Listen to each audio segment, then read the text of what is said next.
Hello children, today we are going to start the new lesson that is motion and time. Motion and time children. The lesson is motion and time children. Okay, fine children. The lesson is motion and time. So first of all, already in class 6 children you have studied about the measurement. Measurement is the comparison of an unknown quantity with some fixed quantity of the same kind. Fine children. So in our daily life we make measurements all the time. As you go to the market to buy vegetable, a vegetable seller measures the mass of vegetables, children. And what about the carpenter? A carpenter measures the length of the table he is making. A person at a petrol pump, he measures the volume of petrol. What does he do? He measures the children volume of a petrol, children. Fine. And when you go to the doctor, you are unwell, so what does the doctor does? A doctor measures your body temperature when you are ill. You measure time so that you reach school in time, children. So time is measured in school so that each period begins at fixed time, children. Okay, this was about the measurements. Now about the physical quantity. Now about physical physical quantities. What are these physical quantities like length, weight or mass, time, temperature, speed, etc. that can be measured as physical quantities? Then children, standard units. Now about the standard units. This also children in the class 6 you have studied that the people long ago used, what does they use to measure, children? They used to measure with foot, the footstep, the hand span or the arm, that is cubit, to measure length. But children, they are not reliable, they are unreliable because it varies from person to person. So what was the need? There was a need for units of measurement which could be uniformly used by everyone. Yes, children, about the SI system, as I have told you just now, this system was called SI system. Okay, SI is the abbreviation of System International de Unites in French.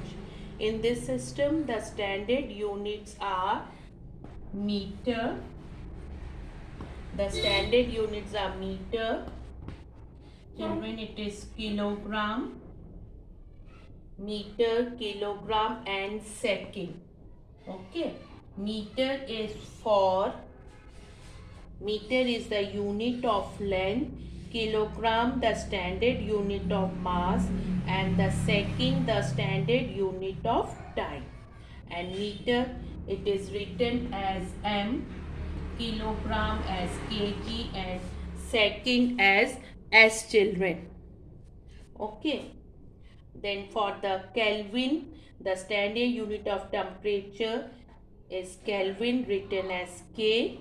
However, the commonly used unit of temperature is degree Celsius or degree centigrade. The SI system also specifies units for electric current, brightness of light, etc. There are other systems also, children, that are FPS system, CGS system and MKS system. Now measurement of time we will be discussing, children. As I have told you that the SI unit of time is second, children. Fine. anything that occurs or appears at regular intervals can help us to measure time. We are going to discuss about the measurement of time, children. Measurement of time. So anything that occurs or appears at regular intervals can help us to measure time, children. Making accurate measurements of length and mass is relatively simpler than measurement of time, children. Now, you know, children, that the earth completes one rotation on its axis is almost 24 hours. This happens regularly over and over again. It is because of this rotation we can see sunrise, change its position during the day, and finally set. So what was done in the earliest time, children? Perhaps the earliest method of telling time was by seeing the position of the sun in the sky, children. And the time between one sunrise and the next was called one day. What was it called, children? It was known as a one day, children. And month was measured as the time between the sighting of new moon and the next, children. A year was measured as the time taken by the earth to complete one revolution around the sun. And there was a sand clock was used by the Romans, okay, children, that worked on the principle that all the sand from the upper chamber falls into the lower chamber in a fixed amount of time. That was about the sand clock, children. Then there was a sundial was long ago used to measure the time of the day. It worked on the principle that as the position of the sun in the sky changed, so did the position and length of the shadow cast by an object. Okay, children, this was about the first we discussed about the sand, this one sand clock, then children sundial. Then children, we will be discussing about the simple pendulum. Now I'll explain you about the simple pendulum. The simple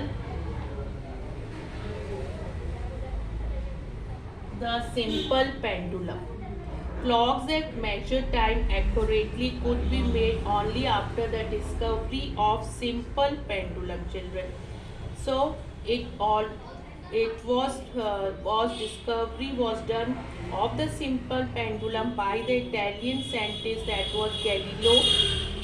He discovered that if a mass hung from a fixed point is made to swing freely, okay, children, it always completes one to and from motion is exactly the same time. Thus, this movement is periodic motion and can therefore be used to measure time. This is a simple pendulum, consists of a small mass, we can call it as a bob, children, okay, tied to a string. What is it? This is a string tied to a string, children, and the other end of the string is attached here, fixed with some support.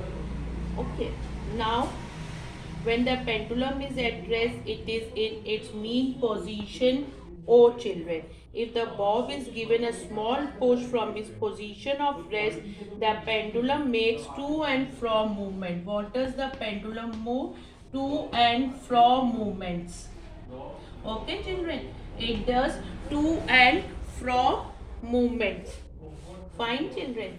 Then what happens? The time taken for one to and from movement from O to A and O to B.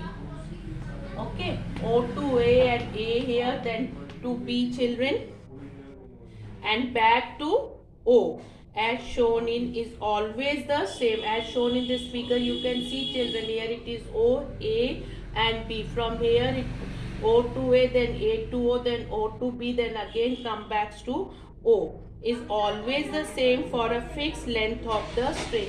If the length of the string is same, the distance from the point where it is hung in the center of the bob is the length of the pendulum, children. So oscillation, one complete to and fro movement of the pendulum, what is it known as, children? That is known as oscillation. Then children, after that, what does this time period? Now about time period. The time taken by a pendulum to complete one oscillation is known as time period. The principle of the pendulum is used to make a pendulum clock where the oscillation of the pendulum controls the movements of the hand of the clock, children. And mechanical wristwatch has a balance wheel instead of a pendulum, which serves the same purpose. And about the electronic watches,